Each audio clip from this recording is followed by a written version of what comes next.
সকলে কেমন আছো? আশা করছি সকলে অনেক বেশি ভালো আছো এবং সুস্থ আছো। তো আল্লাহর অশেষ রহমতে আমরা অনেক বেশি ভালো আছি এবং সুস্থ আছি। তো বরাবরের মতো আজকের ভিডিওটি সকাল ৬টার থেকে শুরু করেছি। তো আই হোপ আজকের ভিডিওটি তোমাদের কাছে অনেক বেশি ভালো লাগবে। তো এই যে আমি কিন্তু কন্টিনিউ ভিডিও দিতে পারছি না। তো সেটার জন্য বলতে গেলে এক কথায় আমি দায়ী। কারণটা হচ্ছে ওই যে আমার ইচ্ছে করে না এখন আর সেরকম ভিডিও দিতে। আবার ওই যে মায়ায় পড়েছি, তো ছেড়েও দিতে পারি না একবারেই আর কি। তো সেটার জন্যে একটুখানি সমস্যা হচ্ছিল, তাই আর কি রেগুলার ভিডিও দিতে পারছিলাম না। তো যাই হোক, আমার মনে যেটা ছিল অবশ্যই আমি আমার বন্ধুদের কাছে শেয়ার করলাম। কারণটা হচ্ছে কেন বলো তো? হয়তো তোমরা ভাবতে পারো যে আমি কেন আগের মতো কন্টিনিউ ভিডিও দেই না। যারা আমার প্রথম চ্যানেলের বন্ধু রয়েছো, তো তাদের মনে কিন্তু এই প্রশ্নটা থাকতেই পারে। তো সেটার জন্যই কথাটা জানালাম আমি। তো এই যে এখানে চানা রান্না করছিলাম, আর এই দিকে এখন চা বসিয়ে দিয়েছি আর কি। তো চা বসিয়েছিলাম, লাল চা করে নিয়েছি কড়া করে, তার উপরে এই যে এখন আর কি দুধ দিয়ে দিলাম।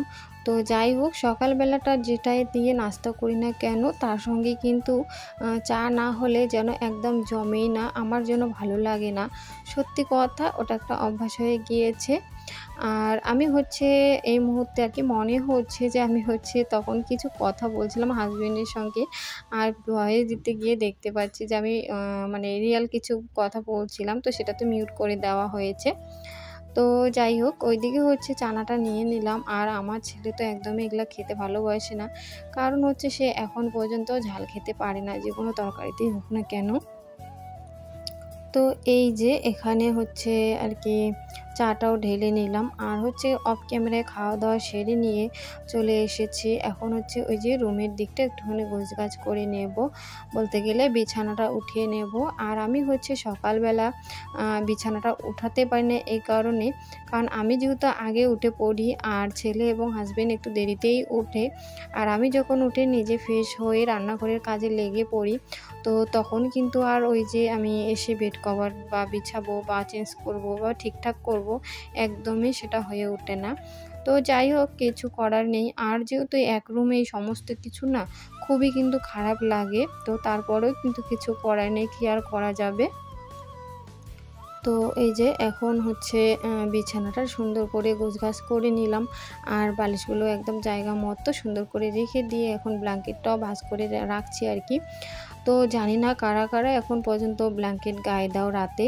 আমার কিন্তু মানে বলতে গেলে ঠান্ডা যেন শেষ হয়নি। দিনের বেলাটা তো ওই যে গরম দিয়ে কেটে যায়, কিন্তু রাত্রেবেলা আমার একটু ঠান্ডা লাগে। তো সেই জন্যই এখনও ব্ল্যাঙ্কেটটা আর কি ঢুকিয়ে রাখিনি।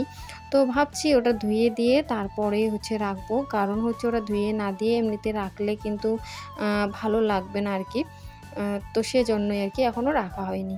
তো ভাবছি ঈদের পরেই ব্ল্যাঙ্কেট দুটো রয়েছে, তো সেগুলো আর কি ভালো করে ধুয়ে রেখে দেবো, যেহেতু ঠান্ডা এখন চলে গিয়েছে, গরম মোটামুটি পড়েছে। তো সেটাই আর কি।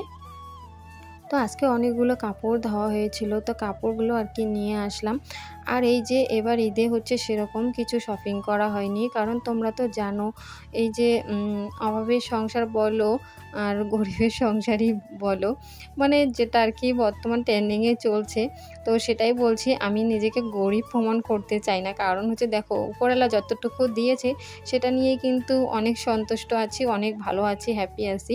তো যাই হোক, ওই যে অভাবের সংসারে একটু একটু করে টাকা জমিয়ে রাখি কিছু একটা করার জন্য, যে না আগামী দিনে এই জিনিসটা করব বা ওটা করব, এটা করব।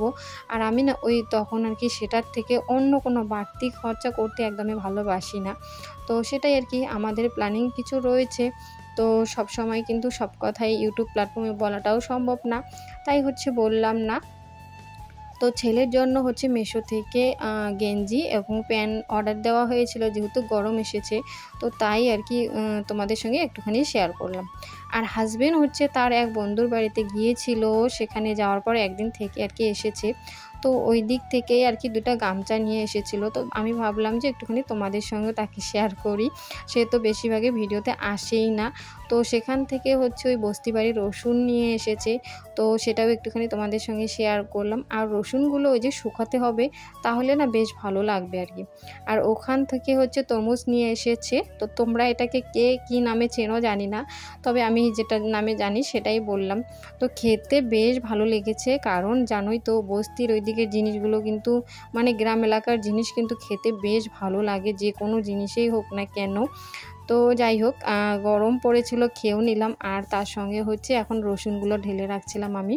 তো গামছা দুটো একখানে ছিল, তাই হচ্ছে কাটছিলাম। তো তখনই ভিডিওটা করে নিয়েছি। গামছাটা কিন্তু ঘাড়েই ছিল, জানি না কে কী ভাববে আর কি।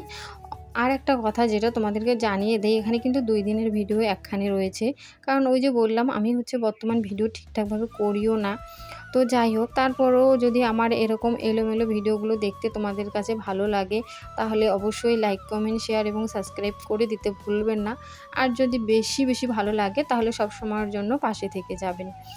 আর এই যে পরের দিনের আর একটা ভিডিও, যেটা হচ্ছে ছেলের আর কি বলতে গেলে মানে ঈদের জন্য এই যে শু নেওয়া হয়েছিল, ফ্লিপকার্ট থেকে নিয়েছি আর কি। তো সেটাই একটুখানি তোমাদের সঙ্গে শেয়ার করলাম। আর হচ্ছে ছেলের জন্য প্যান্ট শার্ট নেওয়া হয়েছে ঈদের, সেটাও শেয়ার করব। তো এখানে হচ্ছে আমার জন্য জুতো নিয়েছিলাম, তো সেটাও তোমাদের সঙ্গে একটুখানি শেয়ার করে দিলাম। তো ভিডিওটা আমি এডিট করতে গিয়ে দেখলাম যে সে ভিডিওটা একটু যদি সামনের থেকে করতো, তাহলে না বেশ ভালো লাগতো এবং বোঝা যেত। তো যাই হোক, যেহেতু হয়ে গিয়েছে ভুল, এখন আর বলে কিছু নেই।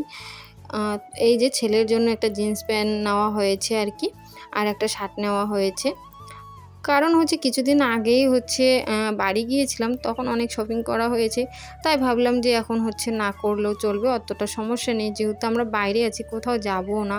আর আমার জন্য 2টা ড্রেস নিয়েছি, আর সেগুলা হচ্ছে তোমাদের সঙ্গে এখনও শেয়ার করা হয়নি, অবশ্যই করব। তো যাই হোক, এই যে এখন হচ্ছে ভাত বসাবো আর কি। কারণটা হচ্ছে আজকে হাজবেন্ড বাড়িতে এসেছে, কালকে হচ্ছে সে তার বন্ধুর বাড়িতে ছিল, তো চিকেন নিয়ে এসেছে, তো এখন হচ্ছে রান্না করতে হবে। তো ভাতটা আর কি বসিয়ে দিচ্ছি। তো একটুখানি মাপজোক নিয়ে নিলাম ভাত বসিয়ে পানিটার আর কি। রাইস কুকারে ভাত রান্না করলে এটাই তো একটা ঝামেলা, যে মাপজোক নিয়ে তারপর কিন্তু বসাতে হয়। আর রাইস কুকারের ভাত খেয়ে একটা এরকম অভ্যাস হয়ে গিয়েছে, সত্যি কথা যেটা, আমি না ওই তোমার মানে বলতে গেলে হাঁড়ির ভাত খেতেও পারি না, কীরকম যেন লাগে আর কি। তো যেটা আর কি অভ্যাস হয়ে যায়, তো সেই জিনিসটাও কিন্তু মানে শুধরানো অনেকটা টাফ হয়ে যায়, কারণ হচ্ছে অনেক চেষ্টা করি, হয় না আর কি সেই জিনিসটা। তো যাই হোক, এই যে এখন হচ্ছে হাজবেন্ড চিকেন নিয়ে এসে কেটে দিল, তো আমি হচ্ছে চিকেনটা আর কি ধুয়ে নিচ্ছি। তো আজকের ভিডিওটা একদমই ছোট দিয়েছি, আর হচ্ছে রান্না বান্না কোনো কিছুই শেয়ার করব না তোমাদের সঙ্গে, একটু হালকা পাতলা আর কি শেয়ার করব, যে চিকেনটা রান্না হওয়ার পর আর কি কমপ্লিট হওয়ার পর যতটুকু শেয়ার করা যায় ততটুকুই করব।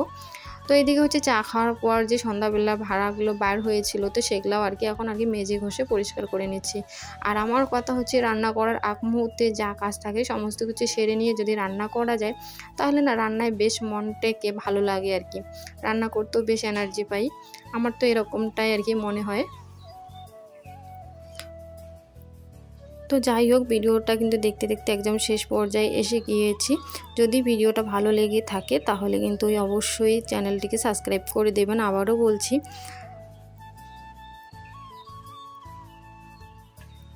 তো বেসিনটাও সুন্দর করে আর কি ক্লিন করে নিলাম, নিয়ে হচ্ছে একটুখানি ধুয়ে দিচ্ছি, কারণ হচ্ছে বেসিনটার মধ্যে যেহেতু মাংস দেওয়া হলো, তাহলে সেটাকে একটু ধুয়ে দেওয়াটাই ভালো।